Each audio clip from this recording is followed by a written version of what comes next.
Hello everybody, welcome back to the channel. This is Terrifying Tuesday on this channel where we talk about all things horror. And today we have to talk a little bit about Scream 7 because there have been a couple things that have leaked out that are really exciting. So let's jump right into it. Okay, so of course we have to talk about the new rumors that have been coming out about Scream 7. Some things have come out that I think are a little interesting. Now, first let's start with the bad news. The bad news is that Scream 6 won't be mentioned all that much, if at all, in the events of Scream 7. Scream 6 is going to kind of just be something that happened that they're not going to mention. Now, this isn't necessarily as dire as it sounds to you as fans if you enjoyed those two movies, because Scream 5 is of course going to have to be addressed. They're going to have to talk about it a little bit, and I do think that what they mean by it's not going to be addressed is they're not going to dwell on who the killers were in that, or necessarily tell us why the people that were in that movie are not in this movie. I think we're looking at a scenario where they might have to kind of take a step back from those characters, but leave those characters open to return possibly in the future. That's not a bad situation at all. And actually, it makes me kind of excited for things moving forward, because the possibility that the two Carpenter sisters could return is something that I know a lot of fans are clamoring for, and I really wouldn't mind it myself. Now, it is worth noting that while they won't be dwelling on them, they will probably give us a heads up as to why those characters are not in this film. Now, that brings us into the second thing that was sort of talked about this week that I've heard bantied about throughout the rumor mill, and that is that the story will probably take place during a school break. Now, that is actually perfect timing, because this puts it kind of on par with what the original script for Scream 6 was supposed to have been, with them being on school break and that type of thing. I think that was supposed to be the original script to Scream 6. So it's nice to see they kind of went back to that. But I do think that this one, it would be nice to see a different environment. And that's kind of what we are getting with wherever Sydney Prescott and her family exists now. So we are getting to go to a different place yet again, unless she ends up going back to Woodsboro, which is a direct possibility. She could be going back there for some reason. But that hasn't been said. That hasn't been said at all. In fact, kind of the opposite has been said. That Sydney is living someplace and she has a whole life that is not related to Woodsboro. And that's what we're going to see kind of happen. All this Woodsboro stuff is not going to be an intrusion on her life until this killer finds her. Now, a lot of people have been talking about Mark Kincaid and how he hasn't signed on.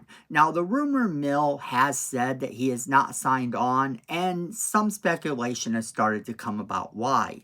Could it be that his role in it is not as big as Gail Weathers? That's what is being said. Gail Weathers is supposed to have a more important role than Mark.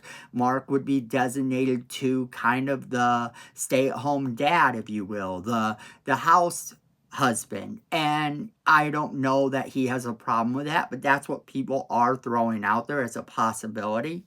So while people are throwing that out there as a possibility, I want you, the fans, to know that I don't think that's necessarily the situation at all. Of course, Gail Weathers is going to have more of a role than Mark Kincaid. She always did, and she always will. She's kind of become the companion, the sidekick to Sydney Prescott's Scream, final girl. And the two of them are kind of both the final girls. They're inseparable. They have to be, and they have to be the ones that ultimately solve whatever it is that's going on. So the whole thing with Mark Kincaid, take that with a grain of salt, because I do think that if he is in the movie, they're going to have him in a more important role than what we're thinking.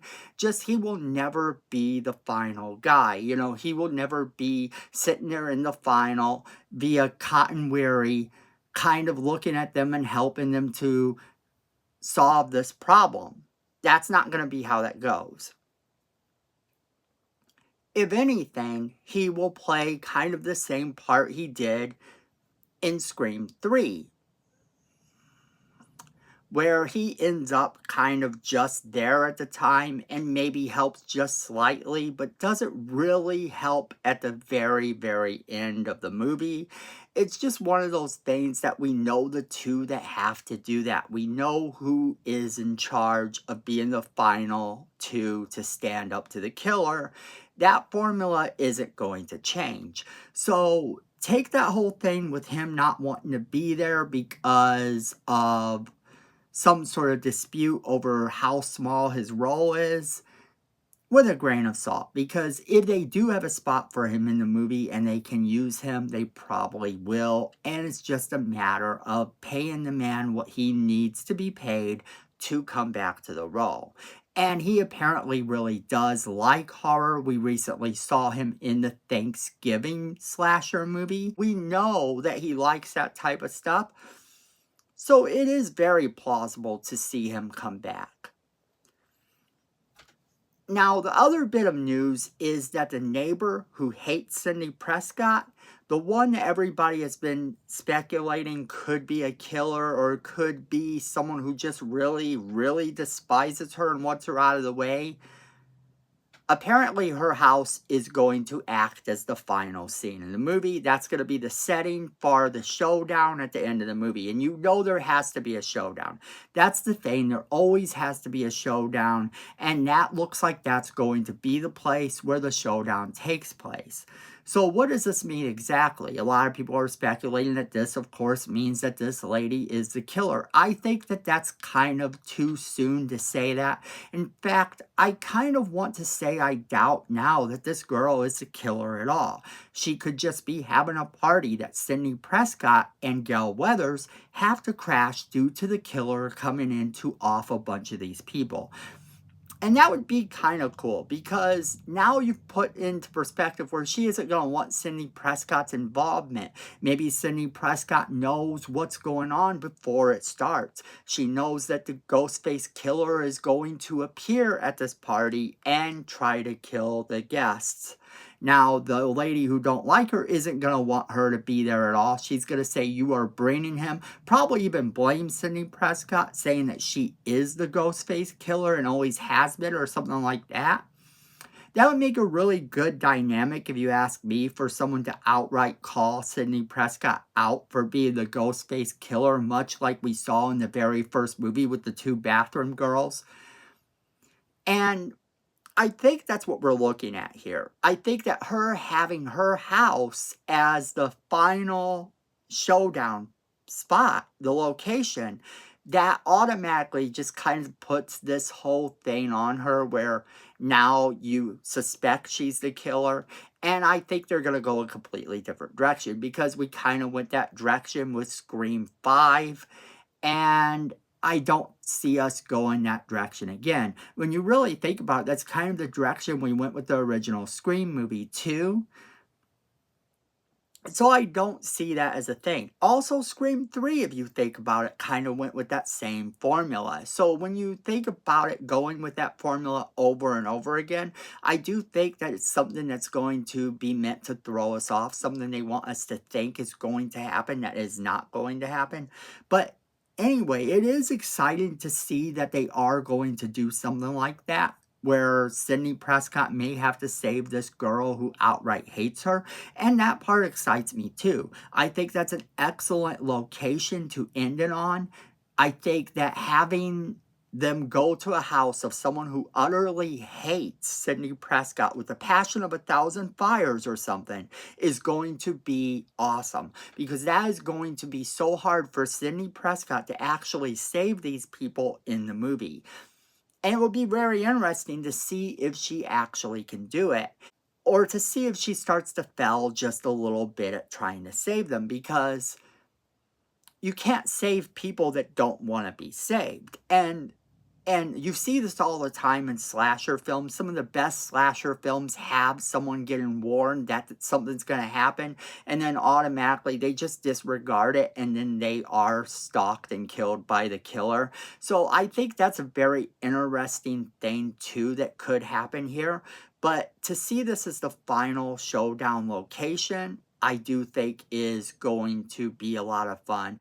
But let's be really clear, even though this is a bit nostalgic, it is something that has been done a lot in the Scream franchise. It's been done in almost every movie. In almost every single movie, we have seen a scenario where the killer's house is the scene of the final showdown. And that gets kind of old. That really does get kind of old. It feels nostalgic, and I'm 100% down with it being in somebody's house as a location, but to have it be in the killer's house, I think is going to be something that hurts it if they do that again. To do this and have this person be the killer, I think would be cheating the fans. That is the only thing I really hope they don't do, is stick with that formula in this movie. I love the idea of them setting it in that house of the person who hates Sidney Prescott, but I definitely don't want them to be the killer, because we've seen this a lot. And now if they do it good and they absolutely pull it off, then I'm 100% down for it. I reserve the right to change my mind and be like, this is the most fantastic killer reveal ever. But the thing is, as of right now, I think that they're using this. I think that they're setting it there so that we believe this lady to be the killer. And Sidney Prescott sort of figures it out right about the same time that we do. And then she tries to save them. And I think that's what we're looking at. I definitely think that these rumors, while they are still rumors, have a lot of truth to them. I think that these are some leaks that you can kind of start to trust in as being possible, and that's a good sign as well. But do take it with a grain of salt anyway, because even though these are kind of plausible, the movie isn't out yet, and nothing is final until the movie is out. Nothing is final till the movie is out and Sydney has her final scene. That's where I'm going to leave it to you guys. I want to know what you guys are thinking. Does any of this excite you? What do you think about the idea of setting this in the girl that hates Sidney Prescott's house? Do you like the idea that this will be set during a school break? And what do you think are going to be some of the consequences thereof?